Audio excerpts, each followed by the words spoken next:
as we have confirmed from other texts, this is not in fact a reverse direction bipartite reading mark.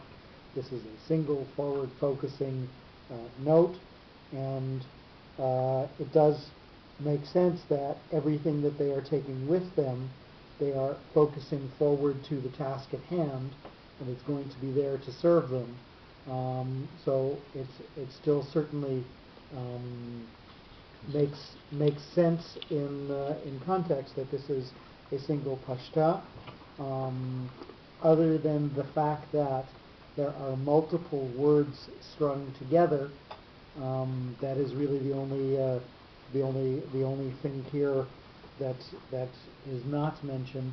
But again, it in no way constitutes a reverse direction bipartite reading mark. So I think we will have to strike that from text. Mm-hmm. Nonetheless, it is still consistent with the message that this is something that they are using to move their agenda forward. And with that, we shall move our agenda forward. I second the strike. Sheldon's on strike as well. Excellent. So stricken. So it shall be stricken.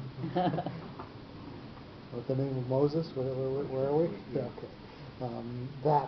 Number 8, a share with a munach. So this is going to separate us out from what's come from before and move us forward into what's going to go afterwards. They refrained from borrowing so that they would not have to return and pay debts as specified by the shape of the reading mark.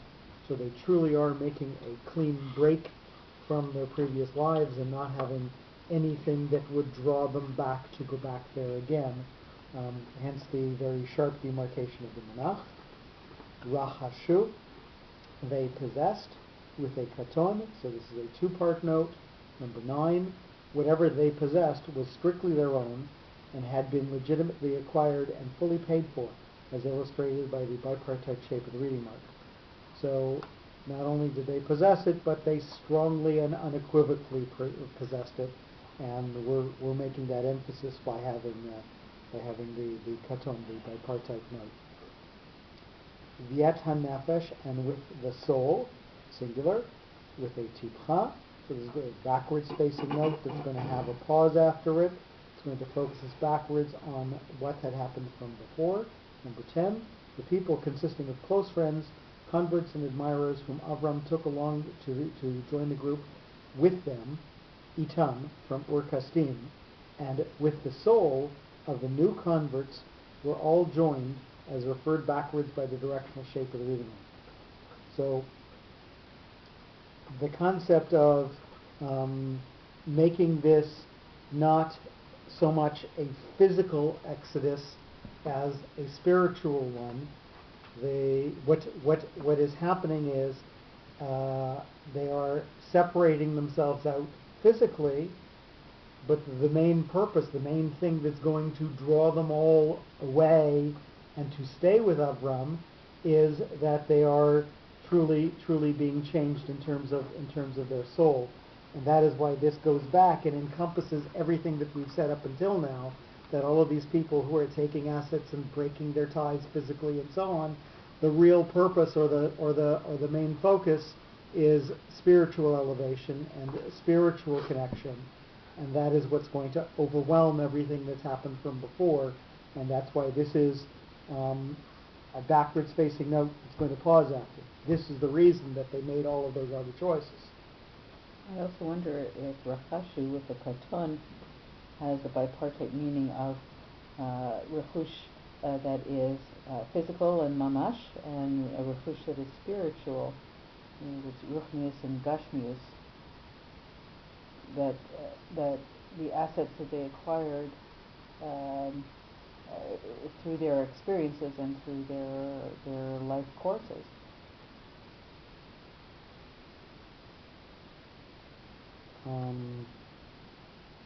Difficult with such a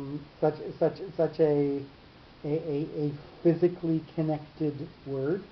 It is still possible. You can certainly inherit characteristics, but rechush is generally talking about physical possessions. So conceptually it is what they did, but it would be hard to make it fit into such a strongly physical word. Forgive me for asking, but V'achachem is the rechush gadol, and the rechush at that point is the Havamim. It's not just the physical possessions, but it's the light of Torah, it's all that. Sorry, what sentence again?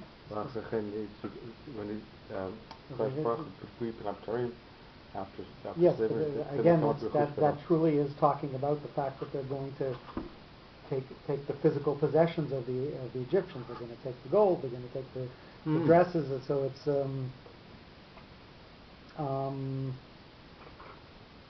again, there is the ability to take the word and homiletically try to say, oh, it's more than just the physical possessions, but the focus of this particular Perush is really to try to stick closely to the meaning of the words, but we don't often extrapolate to that point unless the note draws us there, and that's why I'm not completely rejecting what you're saying. The note does draw us to say that there's got to be something else besides what it says, a higher and a lower.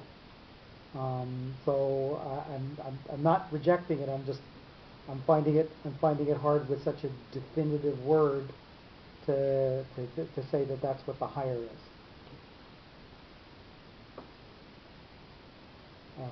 We have a nefesh number 10. So we did that. Then asher asu, that they made. This is a munach, so this is again going to be separated from what's come from before and move us forward. And again, in the story where we're talking about moving forward, it's very easy to have these notes that tell us the story is driving forward with major elements: Sarai's influence, Avram's influence, so those things that are things that come above the word, and Rechusham, their possessions, which they are going to dedicate to what they're going to do.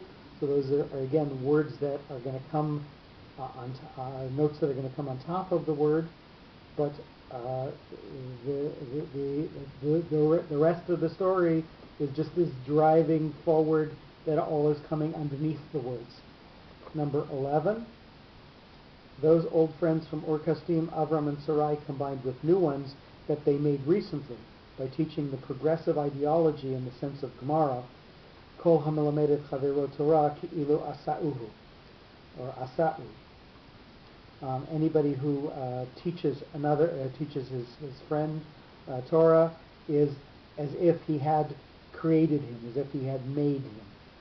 So the souls that they had made are souls that they had converted to their ideology,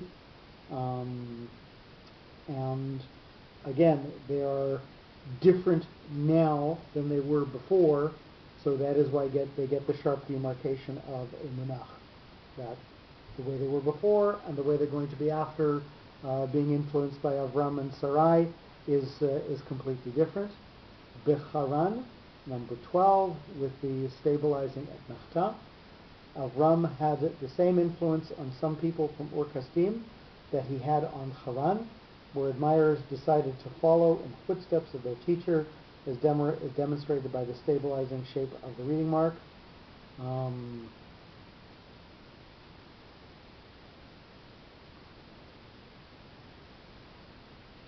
So interesting that we are using the word becharan to also influence, or to also say Ur Kasdim.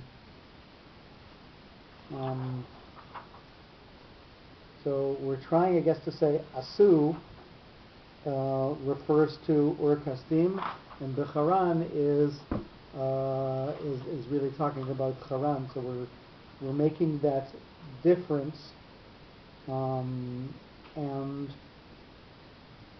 the demarcation that the people from Haran had from their past is different than the demarcation that the people from Ur Kasdim had, because the people from Ur Kasdim are sort of in the center of the influence of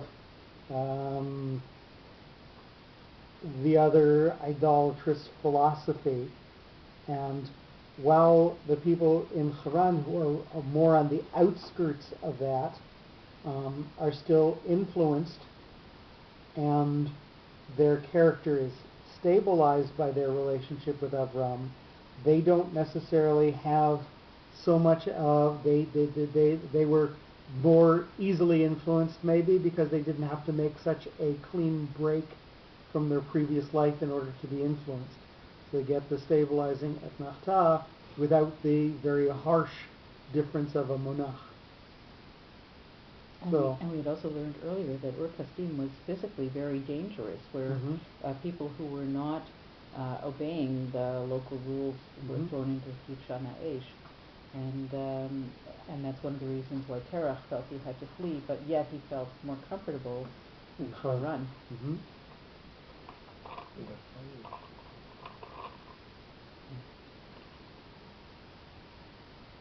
we will continue on.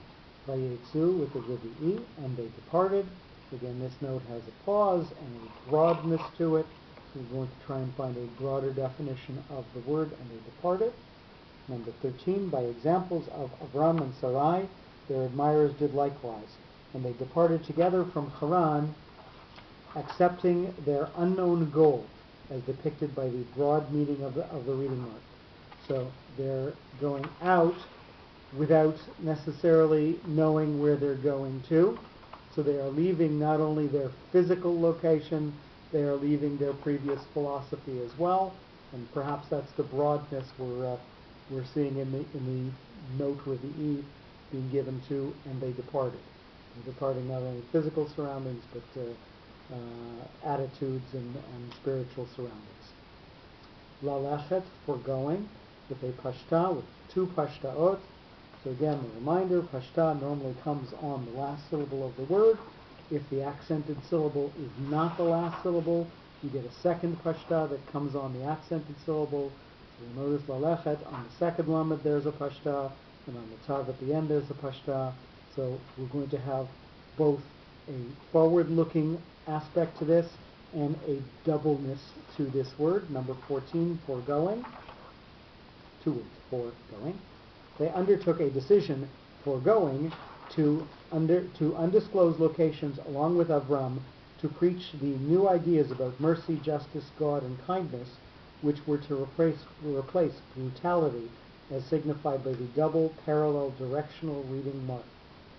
So the idea is that we're taking an old philosophy and we're replacing it with a new philosophy.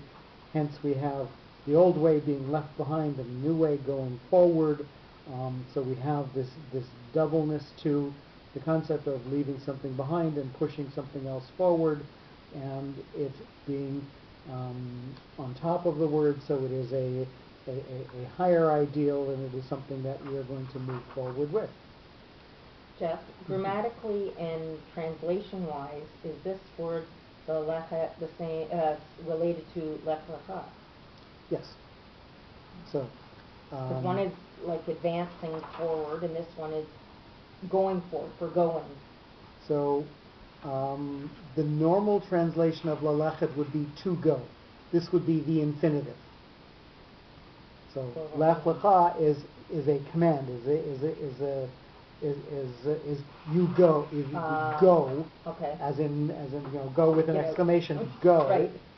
And then lecha for yourself. And this is lalechet, to go. So they're going out in order to go. Okay. So the Perush is always using, when it comes to an infinitive, it's always using this form of foregoing rather than to go. And I'm not sure if that's related to your father's familiarity with other languages. I have a feeling that this is probably how an infinitive looks in other languages. But I think this is an influence from the way that he translates, because in his head it's probably going to another language before it's coming to English. That was what I thought, that he always uses this form in terms of defining the infinitive of a verb. Okay, but we got the idea of the doubleness and the idea of why it's a note that's on top. Artza, towards land of. This is a munach, and maybe for your sake, Corinne, at least, we're going to show how the word artza really means that. So eretz means land, and when you want to say to go towards something, there is a short form in Hebrew. So this is the short form of to the land. Artza means to the land. If you want to go home, and they would say lechet habayta. Habayit is a house. Habayta, to my house. So you'll see this form commonly. So artza, towards the land of, with a munach, a sharp demarcation. Number 15, the assembly moved in a southward direction towards land of an unknown destination, is emphasized by the shape of the related reading mark. So here we're doing something that we did again in Parshat Noach, where we are using the shape of the note not so much in the way that we have defined it to say that there is a sharp demarcation and something new is happening. Rather, we're using it as a directional marker, and we're starting from north and we're pointing to south. So he's just saying that this is a pointing in direction of. Kina'an, with a katon, so this is a two-part note, number 16. So we're going to try and see something higher and something lower and something doubled here. Their voyage was expected to reach Canaan, which was under the domination of the son of Ham, as portrayed by the bipartite shape of the reading mark. So not only are they going to a different physical destination, but they are going to the property of a different son of Noach, and they are going to a place where the philosophy is different as well.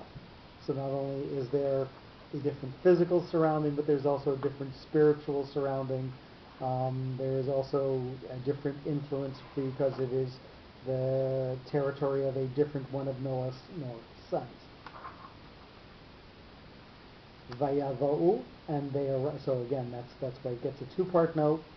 Vayavo'u, and they arrived with a tifha, which is going to focus us back and then have a slight pause afterwards. And that's sort of what we would expect to be coming after this. We've said that they're doing it for just because they want to go out, both physically and spiritually.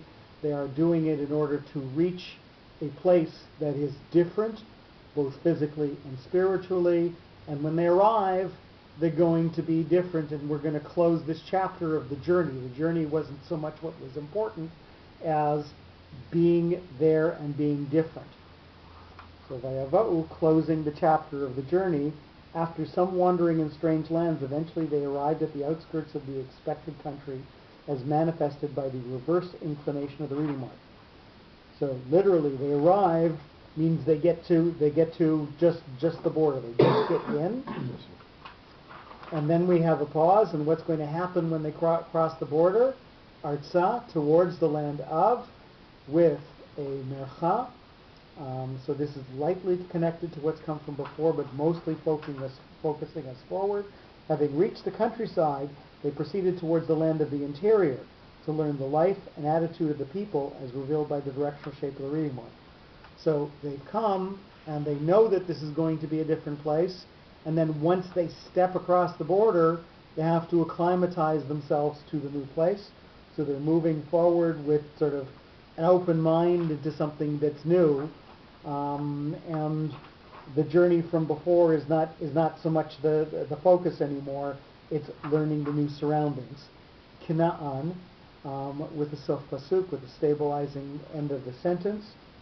However, they found that the land Canaan continued living by the tradition of Canaan and Ham.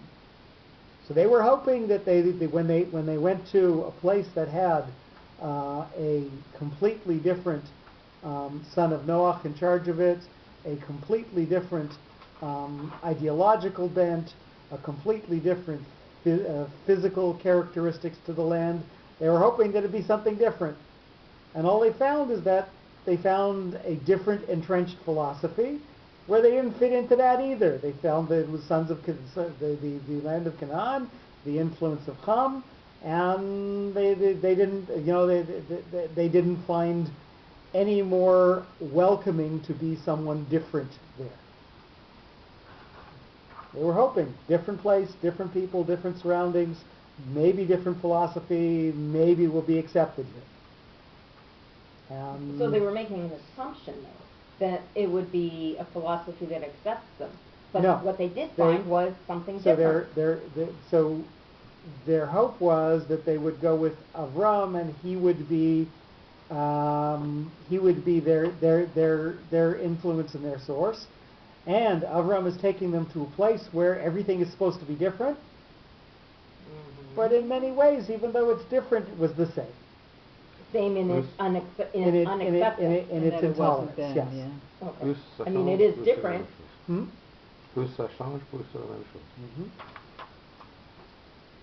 And we will read through the sentence with noticing that Avram and Sarai don't get a separation in between them because of the Plisha Ktana, that Sarai gets major influence because of her superiority.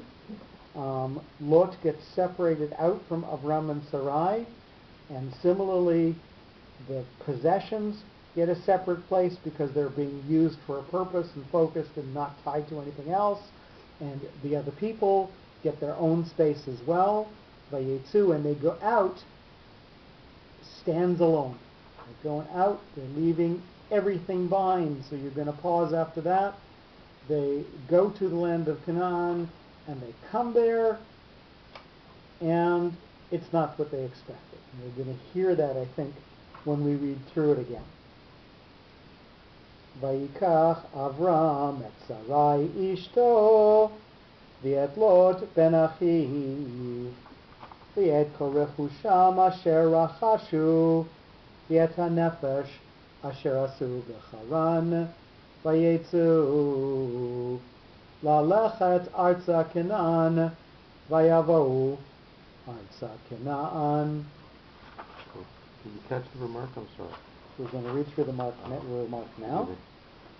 Vayelchu lalechet arza, not le'eretz, not to the land of, and we're going to see what the difference here is, because the exact destination was unknown.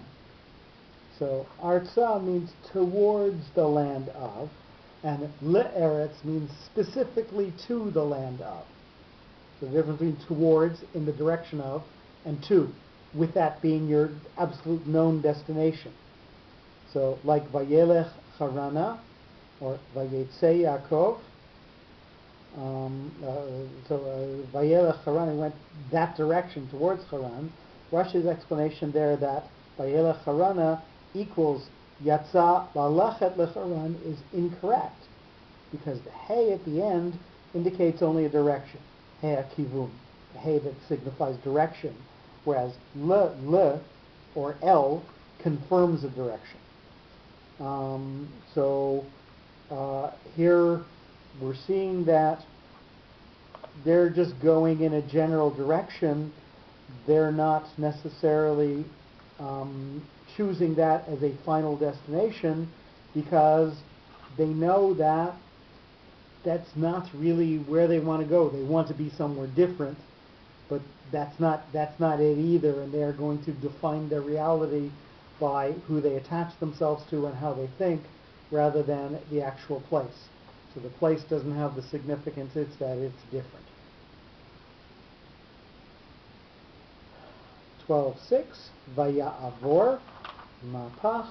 So this is going to scoop what we've had from before and focus it narrowly and move forward with a little more clarity afterwards. And he passed, number 1, when Avram arrived in Canaan, he proceeded southwards and he passed various districts. He did not notice any significant difference in behavior between one place and another. Uncontrolled harshness and roughness was common to all, as indicated by the shape of the reading mark. So as he's going from place to place to place, they are all the same in that they continue to be intolerant, and yet he's going to take that concept of intolerance and we're going to move forward. Number 2, Avram. Among the people of that country, Avram saw such opposition to his progressive ideas that his efforts were doomed to fail, even before any start could be made to change their habits, as shown by the directional shape of the reading mark. So while he is trying to move forward, the place has truly narrowed from the word before, and shown itself to be not a place where he was likely to make new followers and make new inroads into the society into the society's philosophy there. Ba'aretz with a katon, so this is a 2-part note with 1 part higher, 1 part lower. In the land, number 3. The lifestyle, the style of life in the land was based on various types of violence, as pointed out by the bipartite shape of the reading mark. And again, this was a little difficult to source. I was trying to find any midrashim that. So we certainly have the concept of Ham, of the sons of Ham, being literally as defined by Ham, more hot-blooded, more conflict-oriented, and so on. But I couldn't, other than that reference, find where he's actually inserting the concept of violence into this word ba'aretz, in the land. And I think he's defining it from it being the territory of Ham. And we know that Ham was violent. I mean, we know about how he treated his father. Yeah, so we have the story in Parshat Noach that tells us that this is his characteristic, and we defined that as we went through the Parsha of Noach. And again, as to there being gradations or different levels, we certainly learn that from the various characters that Avram has to meet within the land. Some are just rapacious. They take everything, and some are sort of twisted and cruel, and some are rapists, some are torturers. So we see all of those type of characters within the land. But again, as to how we defined it so quickly as that, I can only say that we're drawing from inferences from later, and from what we've already learned about Ham from the previous parsha.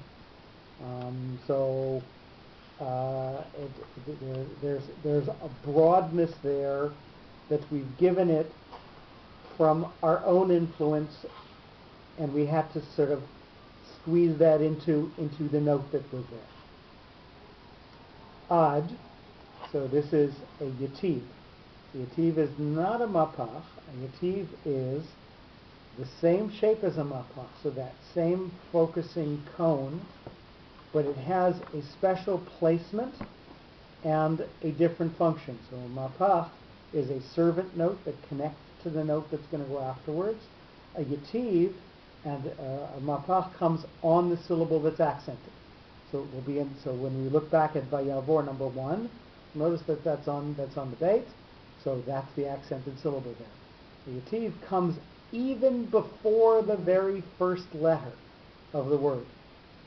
and it is a melech. It is a note that you pause and stop on. And when you sing it out loud, you'll notice it's got a completely different tune compared to the mapach, and it's going to focus us on the word, and it's going to pause and stop there, and because it has this placement before the first letter of the word, it is always going to draw our attention to what has happened before, whereas a mapach is going to focus us on what's going to go afterwards.